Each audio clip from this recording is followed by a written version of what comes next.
உலகெங்கிலும் இருக்கிற தமிழ் சொந்தங்கள் எல்லாருக்கும் என்னுடைய வணக்கம். இன்றைக்கு நாங்கள் பார்க்க போகிறது ஒரு பல்கலைக்கழக மாணவியினுடைய ஒரு அந்தரங்க புகைப்படங்களும் வீடியோக்களும் வெளியாகியதில் சர்ச்சைக்குரிய நபர் கைது செய்யப்பட்டதாக சொல்லப்படுது. அந்த நபர் சந்தேகத்தின் அடிப்படையில் கைது செய்யப்பட்டிருக்கிறார். எப்படி என்று சொல்லி பார்த்தீங்கன்னு சொன்னால், இலங்கையைச் சேர்ந்த ஒரு மாணவி சீனாவில் தனது மருத்துவ பட்டப்படிப்பை படித்து கொண்டு வரா. அந்த மாணவி பார்த்தீங்கன்னு சொன்னால் கொழும்பில் மகரகமையில் இருக்கிற நாவின் என்ற பிரதேசத்தை சேர்ந்தவா.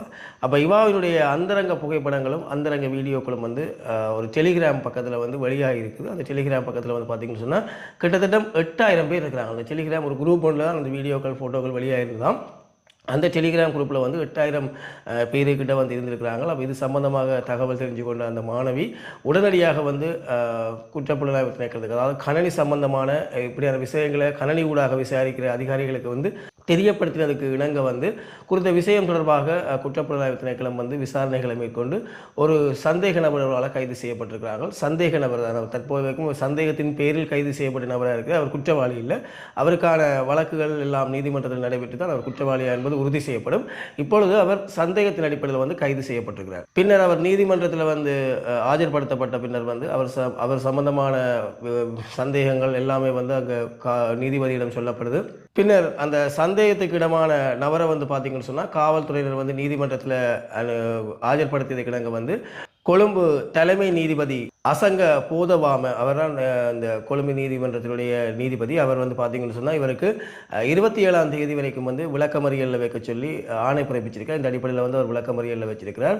குறிப்பாக பார்த்தீங்கன்னு சொன்னால் இந்த மாணவியினுடைய வீடியோக்கள் சூசகமான முறையில் வெளியே கொண்டு வரப்பட்டு அந்த மாணவியினுடைய ஒரு தொலைபேசியோ அல்லது வேறு விடயங்கள்லேருந்து சூசகமான முறையில் அந்த வீடியோக்கள் ஃபோட்டோக்கள் வெளியே கொண்டு வரப்பட்டு டெலிகிராம் பக்கத்தில் டெலிகாஸ்ட் ஆகிருக்குது. டெலிகிராம் குரூப்பில் அதை வெளியிட்டிருக்கிறாங்க. ஸோ இது குறிப்பாக பார்த்தீங்கன்னு சொன்னால் அந்த மாணவிக்கு பெருமளவில் மன உளைச்சலை ஏற்படுத்தியிருக்கலாம் அப்படின்னு சொன்னால் அது அவருடைய ப்ரைவேட் சம்பந்தமான விஷயங்களை இப்படி விஷயங்களுக்கு பயன்படுத்தியது குற்றவாளி யாருன்றது கண்டுபிடிக்கப்பட்டு அவருக்கு தண்டனை வழங்கப்பட வேண்டும். மிக முக்கியமாக பார்த்தீங்கன்னு சொன்னால் பெண்கள் இல்லாமல் ஆண்களை யாராக இருந்தாலுமே உங்களுடைய தனிப்பட்ட ரீதியான விஷயங்களை மிகவும் பாதுகாப்பாக வச்சிருக்க வேண்டும். நீங்கள் தவறுதலாக ஒரு சின்ன பிள்ளைகள் எல்லாம் பார்த்தீங்கன்னு சொன்னால் இப்பொழுது சமூக வலைதளங்கள் முழு கண்ணோட்டத்தோடு பார்த்து கொண்டிருக்குது. குறிப்பாக நான் கூட இந்த விஷயத்தை சொல்கிறேன்னு சொல்லி பார்த்தீங்கன்னா, நான் நியூஸாக பார்த்துட்டு போயிருக்கேன். இப்படி ஒரு மாணவியினுடைய விஷயம் வந்துட்டுன்னு சொன்னோன்னு நான் உடனே அதை நியூஸாக போடுறேன். அப்போ இதை மாதிரி எத்தனையோ யூடியூபர்ஸ் எத்தனையோ நியூஸ் தங்களுடைய யூடியூப்புக்கு வீடியோ வியூஸ் போகணும், தங்களுடைய இதுக்கு லைக் வரணும் பண்ணுறதுக்காண்டி எதிர்பார்த்து காத்திருப்பார். உண்மைக்குமே நான் பொதுவாகவே இல்லை ஒரு விழிப்புணர்வு ஏற்படுத்துறதுக்காக நியூஸ் செய்கிறதால இதை பார்த்து கொண்டிருக்கிறார்களுக்கு விழிப்புணர்வு ஏற்படுத்தணும்னு இந்த நியூஸை கொண்டு வந்தனால். அப்போ இதால் குறிப்பாக ஒரு வீடியோ வெளியாகிட்டுன்னு சொன்னால் கூட, இல்லை ஒரு ஃபோட்டோ வெளியாகிட்டுன்றா கூட அதை ஷேர் பண்ணுறதுக்கு எத்தனையோ பேர் இருக்கிறாங்க, வேறு வேறு தரப்பினர்களுக்கு அனுப்பி வைக்கிறதுக்கு எத்தனையோ பேர் இருக்கிறாங்க. அதை நியூஸாக செஞ்சு அந்த இன்னும் மன உளைச்சல் அந்த நபருக்கு ஏற்படுத்தக்கூடிய எத்தனையோ எங்களை மாதிரி யூடியூப் சேனல்கள்லாம் இருக்காங்க. உண்மைக்கு நம்ம வெளிப்படையாக அதை நாங்கள் சொல்லி ஆகணும். அப்போ இதால் ஒரு சின்ன விஷயம் உங்களை பெரிய அளவில் பாதிப்புக்குள்ளாக்கிடும்.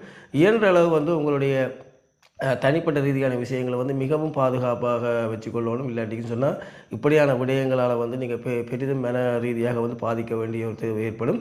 நன்றி சொந்தங்களே, மீண்டும் ஒரு காணொளியில் சந்திப்போம்.